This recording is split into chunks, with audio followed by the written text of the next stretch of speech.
USC transfer Desmond Claude is another possibility to replace Drake Powell, but I must admit, I'm not feeling it. This is Tyler Hansbrough, and you're listening to Locked On Tar Heels. You are Locked On Tar Heels, your daily podcast on the UNC Tar Heels. Part of the Locked On Podcast Network, your team every day. Hey there, what's up? It's Wednesday, April 30th, 2025. Welcome into the Locked On Tar Heels podcast, the only daily North Carolina show out there. I'm your host, Isaac Schade, been covering the Tar Heels for 10 years, former writer for Sports Illustrated's North Carolina site, but now I'm all in on podcasting and you're joining us at the place to get your Tar Heels content every single day. It's all part of the Locked On Podcast Network. I want to thank you for making us your first listen or watch of the day to get your Wednesday going the right way. Special shout out to all the everydayers joining us, all the members of the Locked On Tar Heels Discord, and our great Locked On Tar Heels insiders. This episode is brought to you by Monarch Money. Take control of your finances with Monarch Money. Use code LOCKEDONCollege at monarchmoney.com for 50% off your first year. Oh, coming up on the show today, we're going to take a look at USC transfer Desmond Claude. He's been linked to North Carolina, so we'll look at how he might fit with Carolina. From there, I want to talk about how the portal and NIL have basically made the early entry deadline like, whatever. And then we got to, good grief, we got to talk about this Jordon Hudson madness, Coach Bill Belichick's girlfriend. She is causing quite a stir. I'll unpack my thoughts on it. Let's start by talking about Desmond Claude, the USC transfer. Now, let's recognize in all of these conversations we've been having, Drake Powell could come back to North Carolina. That is a thing. But I don't want to make assumptions either way. So until he does announce he's coming back or he is replaced, we here on Locked On Tar Heels are going to continue to look at possibilities to replace him. And we'll do so whether or not there is announced contact between that player or Carolina. I just want to look at guys who might fit, could fit, or Carolina has been connected to them, so we need to talk about it. Now, obviously, Carolina could cover this role with guys already on the roster like Jae'lyn Stevenson, obviously has starting experience at the small forward.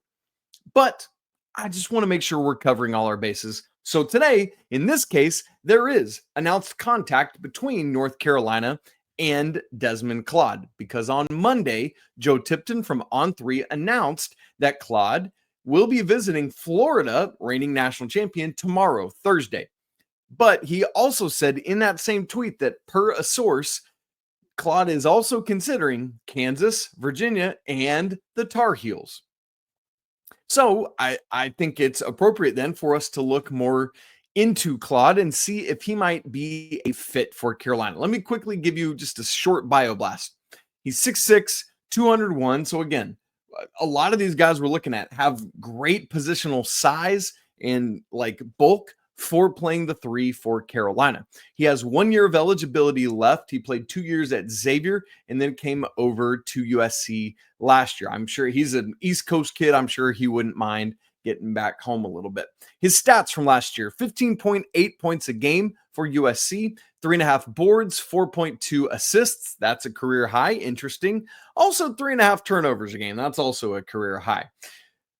Just north of half a steal a game and barely just over, he's at 0.2 of a block a game. Played 32.4 minutes a game last year, shot 48.2% from the field, 30.7% from 3 on 2.3 attempts, 52.7 from 2, and 76.4% from the free throw line on 5.8 attempts per game. So I just let's just say this right out of the gate. I don't want to beat around the bush with it. To be honest, I don't want Desmond Claude. It's nothing against him. It's nothing against his ability to score. He does a lot well. He has scored 15 or more points a game in each of his last 2 years at 2 different Power 5 conference stops, at Xavier and then last year at USC. But the roster fit with him, in my opinion, is not what Carolina needs. What he doesn't do well in a couple of areas is something that I think could be a benefit or would be a big benefit to the Tar Heels. And so we got to look at that. The first thing there is the lack of three-point shooting. Last year, as I said, he shot 30.7%, and that was a career high. Like, I could probably live with it if that's your career low and then you were like 35, 36, 37 your other years. No. 30.7 was his career high. Compare that to someone like Chad Baker-Mazara. We didn't get a chance to talk about him because, interestingly enough, he committed to USC before we had a chance to. But Chad Baker-Mazara, great three-point percentage. Set as Auburn's single season free throw percentage last year.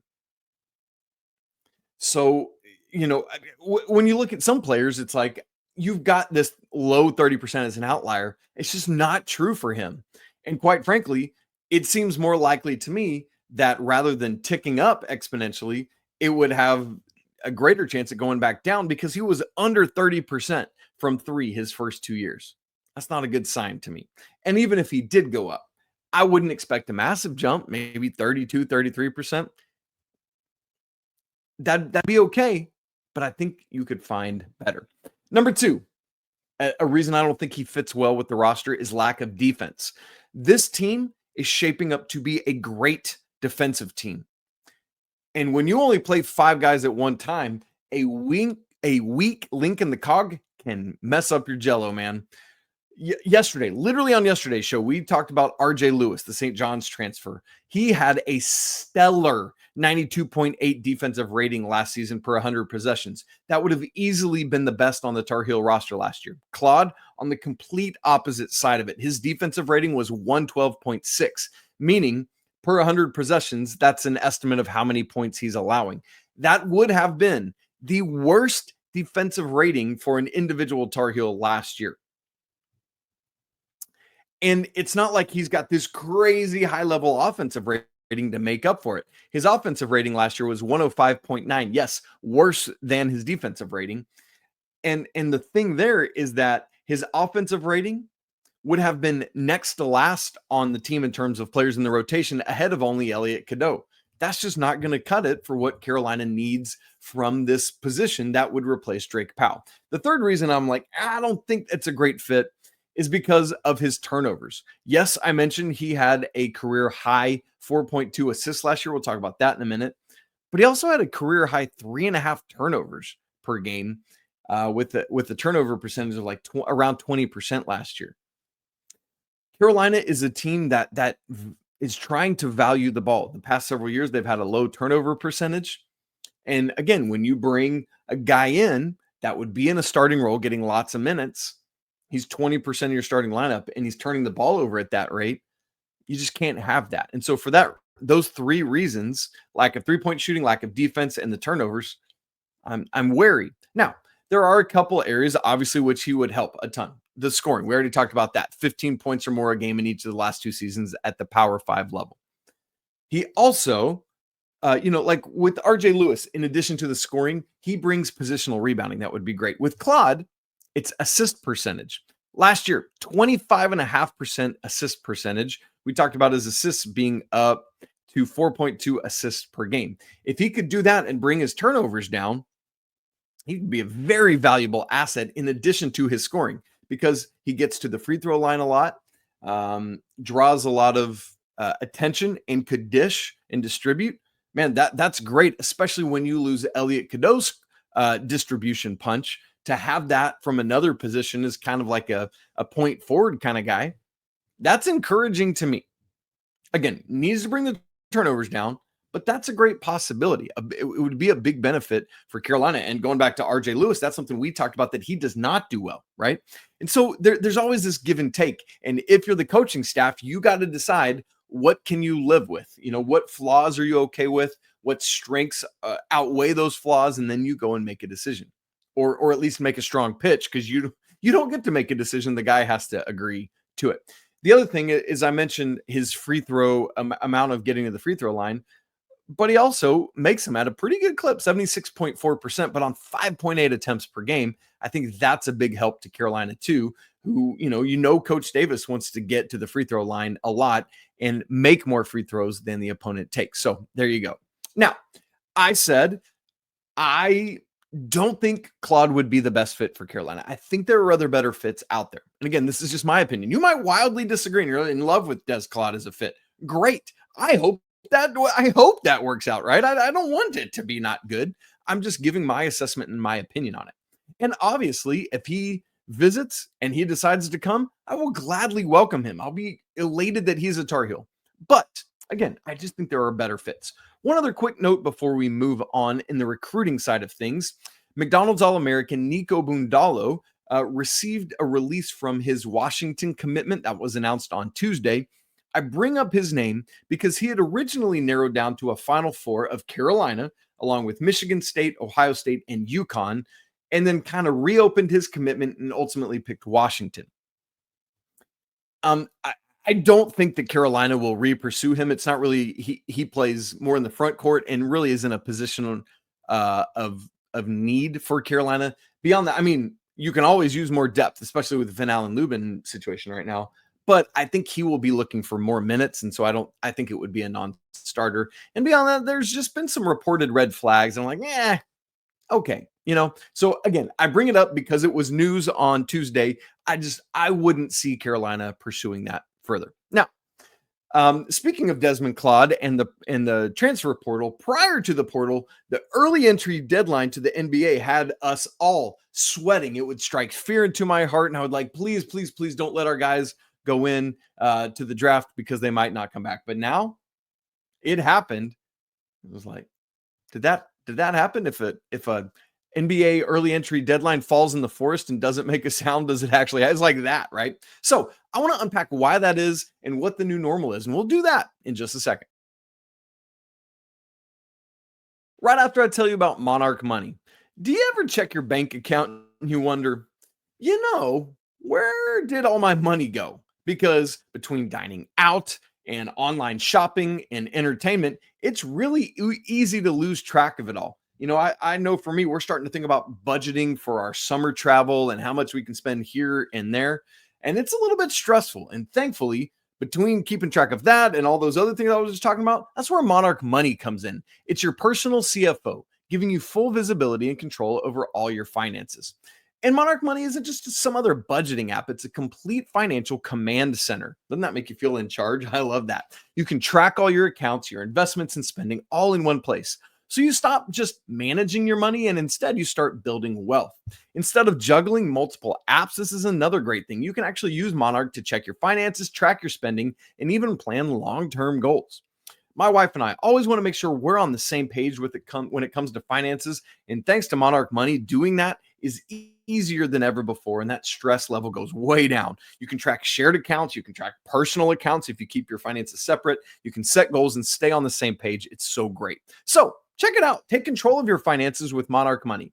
Use code LOCKEDONCollege at monarchmoney.com for 50% off your first year. What a great deal. Again, that's monarchmoney.com, code LOCKEDONCollege for half off your first year.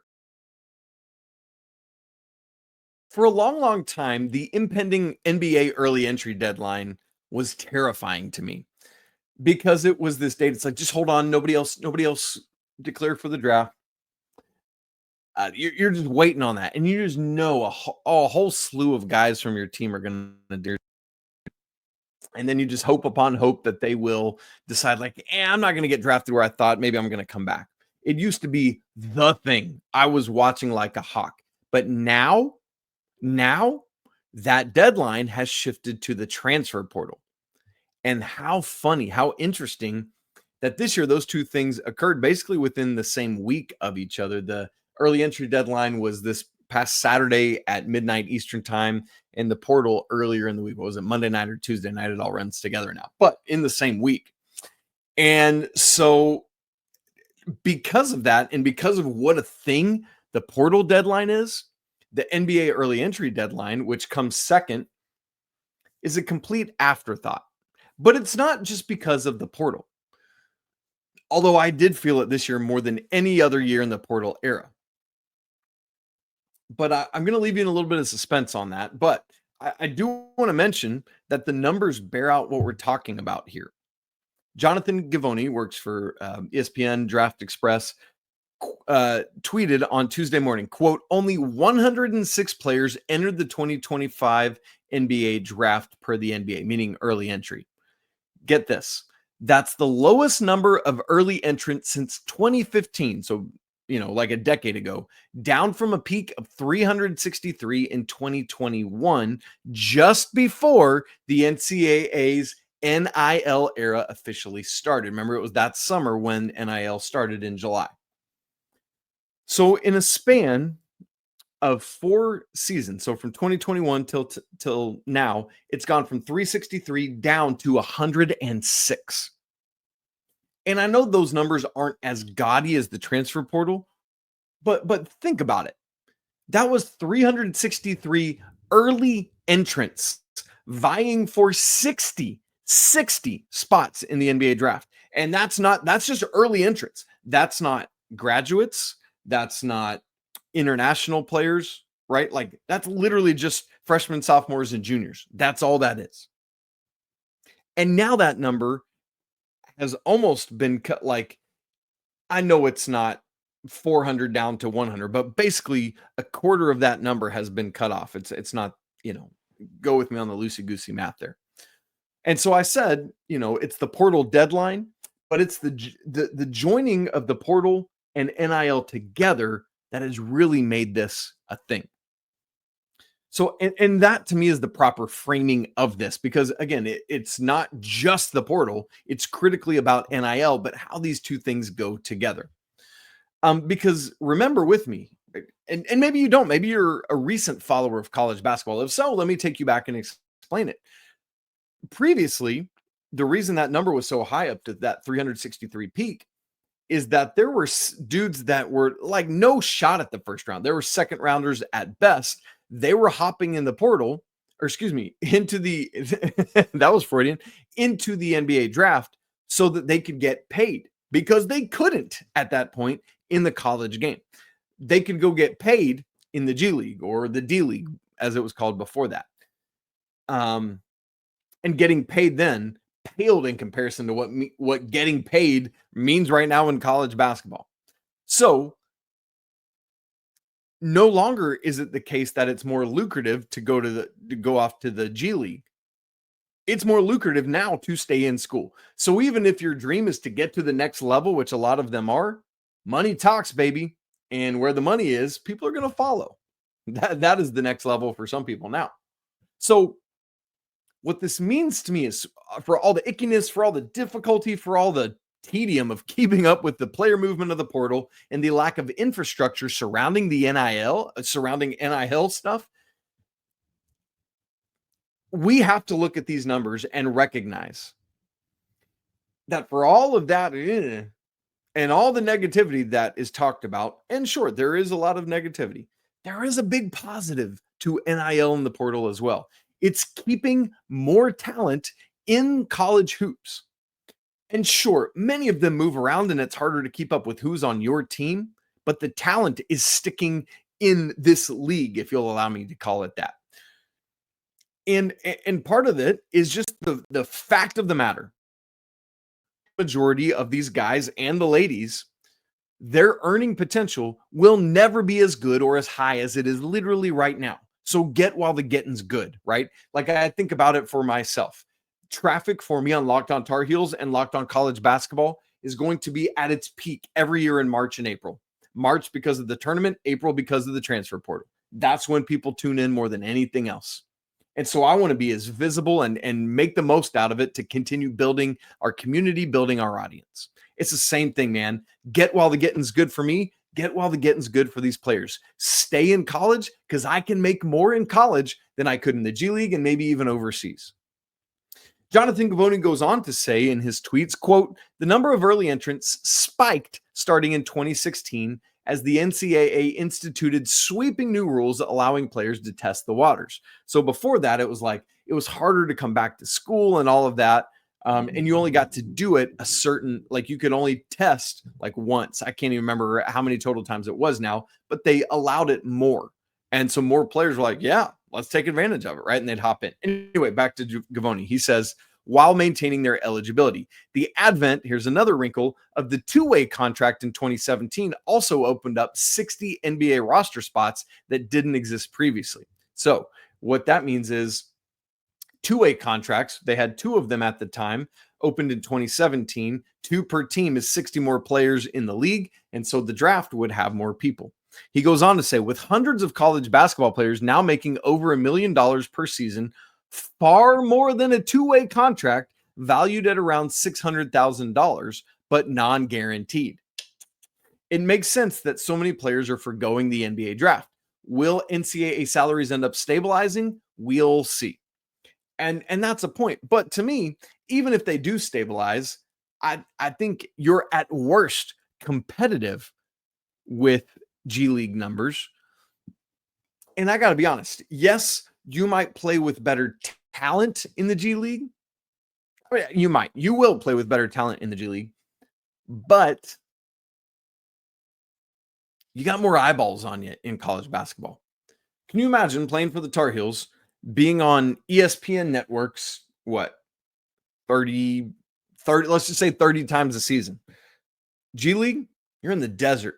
You're in Siberia. Nobody knows you're playing or exist. Except for when Mondo has a crazy game and it pops on social media or something. You know what I mean? It's like, that's the only time we know it.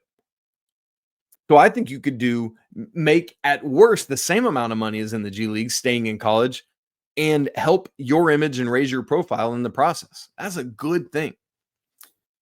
And let's also, I know this is an afterthought for a vast majority of people, but as an educator, I know it's bonkers for admissions departments and for registrar's office to handle all the transferring of credits, but more kids staying in school, sure, even if it is to make more money, but it does mean more education, it does mean more degrees, and it does mean more learning for more opportunities after basketball is done.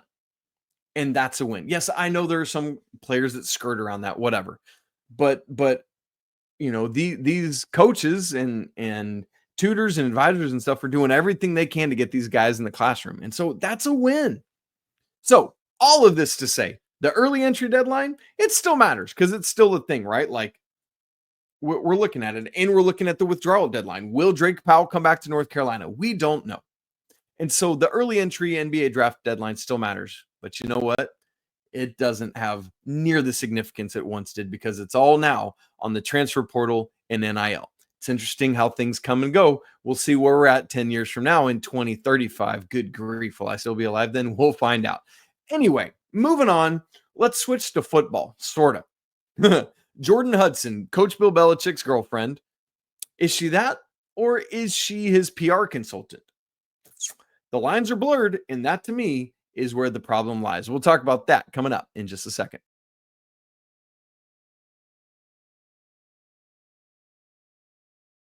There's been a lot of noise in the early part of this week about Coach Belichick's interview with CBS over the weekend, CBS Sunday Morning.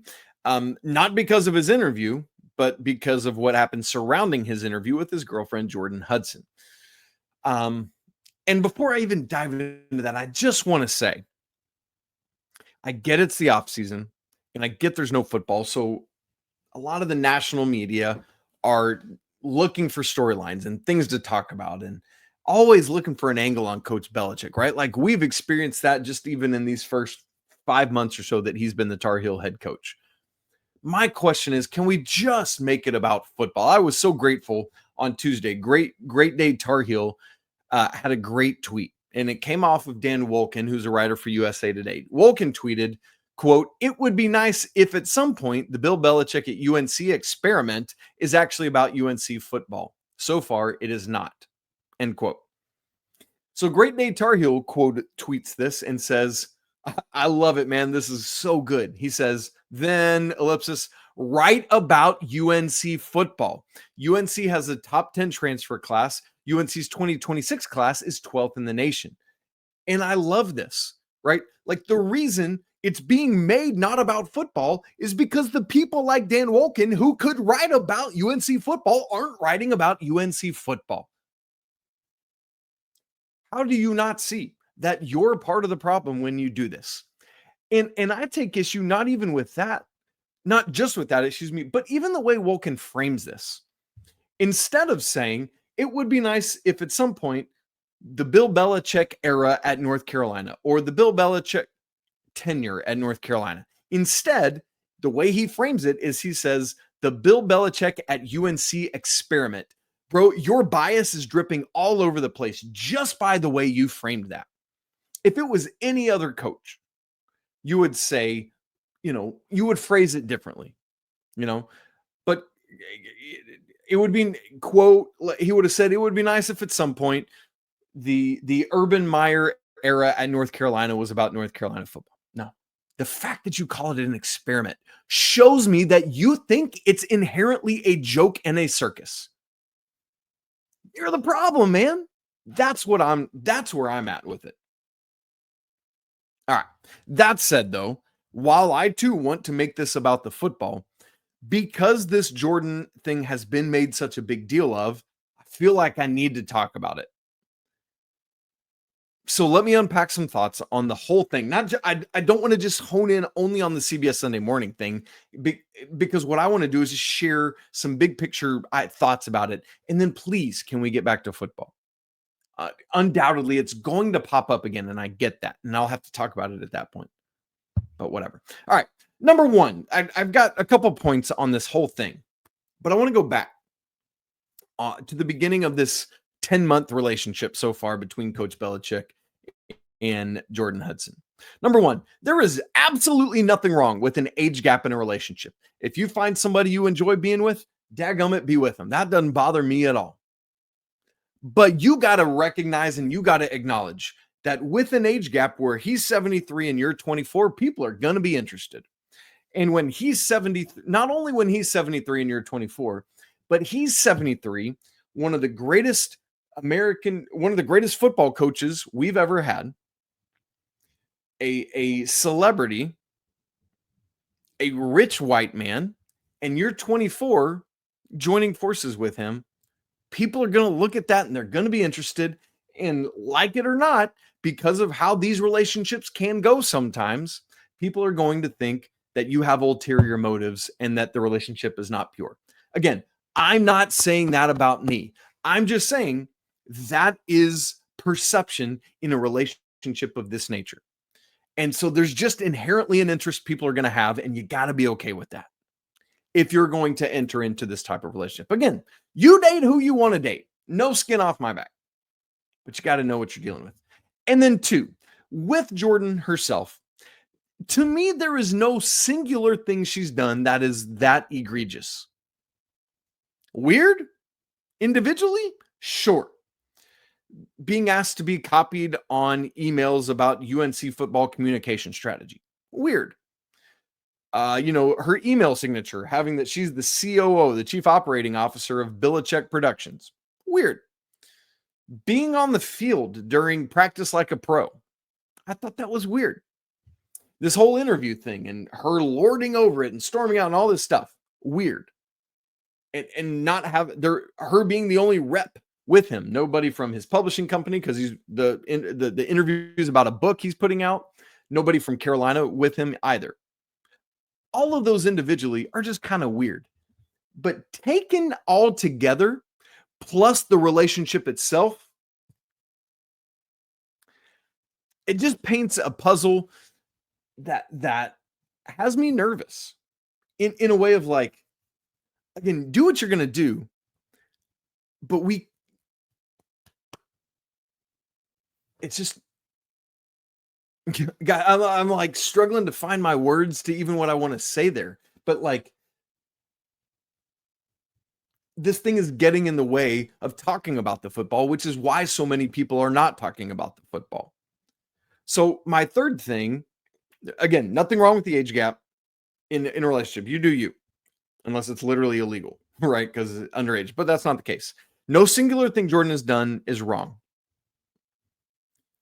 But thirdly, for me, when there's so many of them on top of the relationship with this age gap in the first place, it just paints a weird picture for all of us to look at. So then my issue is the blurring of the lines between girlfriend and like PR manager or agent or handler or whatever you want to call it.